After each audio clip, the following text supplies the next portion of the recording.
Hi అండి. Welcome to అమూల్య మంత్రి Telugu audio stories. ఈరోజు మనం వినబోయే స్టోరీ సొగసు చూడతరమా పార్ట్ 6. ఈ స్టోరీని లైక్ చేసి కామెంట్ చేయండి. అలాగే మన ఛానల్ని సబ్స్క్రైబ్ చేసుకోండి. ఇక కథలోకి వెళ్ళిపోదామా? ఈ ఇంట్లో 4 గదులు ఉన్నాయి. ఇది నా రూమ్. నువ్వు ఈ 3 గదుల్లో ఏ గదిలోనైనా ఉండొచ్చు. ఇక్కడ నీకు ఎలాంటి ఇబ్బంది ఉండదు అని గోపాల్ చెప్పాడు. బావా, ఆ రూమ్ ఈ రూమ్ అని మాట్లాడుతున్నావేంటి? నాకు కొత్త ప్రదేశంలో అస్సలు నిద్ర పట్టదు. ఈ ఊరు ఇల్లు కొత్త కదా. ఒక 2 రోజులు టైం ఇస్తే అలవాటు పడిపోతాను. అప్పటి వరకు ఒంటరిగా పడుకోవాలంటే భయంగా ఉంది. నీతో నీ రూమ్లోనే పడుకోవచ్చా అని అమాయకంగా ముఖం పెట్టి అడిగింది. అతను కింది నుండి పై వరకు ఆమె వైపు ఒక సీరియస్ లుక్ ఇచ్చి ఏమీ మాట్లాడకుండా అతని గదిలోకి వెళ్ళిపోయాడు. ఏంటి, బావ సైలెంట్గా ఉన్నాడు? మౌనం అంగీకరణ అంటారు కదా. నోరు మూసుకొని నన్ను ఫాలో అవ్వు అని చెప్పకనే చెప్పాడా అని మహాలక్ష్మి ఒక ప్రశ్నకు 2-3 సమాధానాలు వెతుక్కోకుండా ఆమెకు అనిపించిందే చేసేసింది. అతని వెనకాలే రూంలోకి వెళ్ళిపోయింది. అతని వెనకాలే గదిలోకి వెళ్ళిన మహాలక్ష్మి డోర్ గడియపెట్టింది. ఆ శబ్దానికి వెనక్కి తిరిగి చూసి, ఏంటి, ఇక్కడికి వచ్చావో అని అడిగాడు. అది ఇందాక చెప్పాను కదా బావా, ఒంటరిగా పడుకుంటే భయమేస్తుంది అని. నిన్ను అడిగాను కూడా కదా, నీ గదిలోనే పడుకుంటాను అని. మళ్ళీ ఎందుకు అడుగుతున్నావు? అడిగావు, కానీ నేను ఇక్కడ పడుకోవడానికి నీకు ఓకే అని చెప్పలేదు కదా. అవునా? అవుననుకో, కానీ నువ్వు అని కూడా చెప్పలేదు కదా అంటూ మంచంపై కూర్చుంటూ అడిగింది. నువ్వు కూడా బెడ్ పైన పడుకుంటావా? హా, అవును. రోజు నేను నా మంచం పైనే మెత్తటి పరుపు పైన పడుకుంటాను. ఎందుకు బావా అలా అడుగుతున్నావు? నువ్వు బెడ్పై పడుకుంటే మరి నేనెక్కడ పడుకోవాలి? అయ్యో బావా, బెడ్ మొత్తం నేనే పడుకోను. నీకు కూడా ప్లేస్ ఉంది, వచ్చి పడుకో. ప్రయాణం చేసి వచ్చాను కదా, బాగా అలసిపోయాను. నా కళ్ళు కుచ్చుకుంటున్నాయి. కాస్త ఆ లైట్ ఆఫ్ చేస్తే నేను పడుకుంటాను అని చెప్పి తలగడపైన తల పెట్టి మోచేతిని కళ్ళకు అట్టగా పెట్టుకొని కాస్త కనురెప్పలను తెరిచి ఉంచి అతను ఏం చేస్తున్నాడు అని గమనిస్తూ ఉంది. ఇక మహాలక్ష్మితో మాట్లాడి అనవసరం అనుకున్నాడు.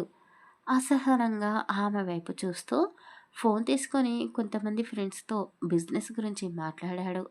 ఆ తర్వాత మహాలక్ష్మి చెప్పింది అని లైట్ ఆఫ్ చేసి ఆమె పక్కనే పడుకున్నాడు. గాఢ నిద్రలో ఉండగా గోపాలకృష్ణ గుండెలపై ఏదో బరువుగా ఉన్నట్టు అనిపించేసరికి కళ్ళు తెరిచి చూశాడు. అతనికి దగ్గరగా అతన్ని చుట్టేసి పడుకొని ఉన్న మహాలక్ష్మిని చూస్తూ, ఎందుకే నాకు ఈ పరీక్ష పెడుతున్నావు? నీ మనసులో నేను లేను కదా. నువ్వు ఆ మహేష్ గడిని ఇష్టపడుతున్నావని నాకు తెలిసిపోయింది. అందుకే నీ మీద ఇష్టం ఉన్నా కూడా కష్టంగా నీతో కఠినంగా మాట్లాడుతున్నాను, కోపాన్ని చూపిస్తున్నాను. చిన్నప్పటి నుండి నువ్వు వాడితోనే కలిసి తిరిగేదానివి. అందుకే నీ మీద నాకు కోపం. చిన్నతనంలో ఏదో నీ మీద కోపాన్ని పెంచేసుకున్నాను. అందరూ నిన్నే గారాబం చేస్తున్నారో అని. కానీ అది కోపం కాదు, నీ మీద నాకు ఉన్న ప్రేమ అని నిన్ను మొదటిసారి చూసినప్పుడే అర్థమైపోయింది. నిన్ను నా నుండి ఎవరో దూరం చేయకూడదు అనే కదా అమ్మ వాళ్ళు చెప్పగానే నిన్ను పెళ్లి చేసుకున్నాను. నువ్వు ఎంగేజ్మెంట్ రోజు చెప్పిన మాట అబద్ధమే కావచ్చు, ఈ పెళ్ళి ఇష్టం లేదు అని. కానీ నీ మనసులో మాత్రం నేను లేను. నువ్వు నాతో సంతోషంగా ఉండలేవు. ఎక్కడ ఉన్నా నువ్వు జీవితాంతం సంతోషంగా ఉండాలనే కదా. మన పెళ్ళి జరిగిన నెక్స్ట్ డేనే నీ గురించి తెలుసుకొని నిన్ను వదిలేసి వచ్చాను. మళ్ళీ ఎందుకు వచ్చావు? అసలు నీకు నా నుండి ఏం కావాలి అని ఆమె తల నిమురుతూ అతనిలో అతనే మాట్లాడేసుకుంటూ ఏవో పిచ్చి ప్రశ్నలకు సమాధానాలు వెతుక్కుంటున్నాడు. ఆమెని దూరం జరపాలి అనుకోలేదు. అలాగే కౌగిలించుకొని పడుకున్నాడు. అతని కౌగిలింత ఆమెకి మరింత హాయి నిద్రని ఇచ్చింది. తెల్లారిపోయింది. గోపాలకృష్ణకి మెలకువ వచ్చింది. కానీ అతను ముందుగా నిద్రలేస్తే ఎక్కడ మహాలక్ష్మి నిద్రకి డిస్టర్బ్ అవుతుందో అని అలాగే పడుకొని ఉన్నాడు. ఆమె కాస్త కదులుతున్నట్టుగా అనిపించడంతో టక్కున కళ్ళు మూసేసుకున్నాడు. ఆమెకి తల కింద మెత్తగా తగులుతున్న అతని శరీరాన్ని చేతులతోనే తాకుతూ సడన్గా కళ్ళు తెరిచి పైకి లేచి కూర్చుంది. వామ్మో! నేనేంటి బావతో ఇలా పడుకున్నాను? ఇప్పుడు బావ నిద్రలేస్తే నన్ను చంపేస్తాడు. అమ్మో!